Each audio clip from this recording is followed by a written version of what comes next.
In this video, I'm going to show you how to install the Canva app completely for free. So all you need is to be on your Canva, log into your account. You can come down here to this, your profile. You can click and you'll be able to see different features.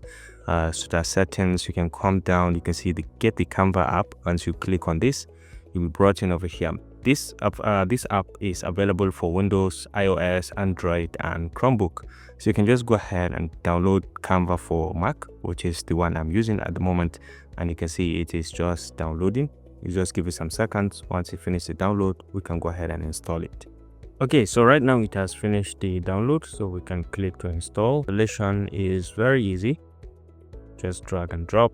So you can come to the launch pad and then we can search for Canva. You'll be able to see it over here. So let's click to have a look. So all you need is just to go ahead and log in through your browser and then you're done. Okay, so if you find this helpful, please consider subscribing.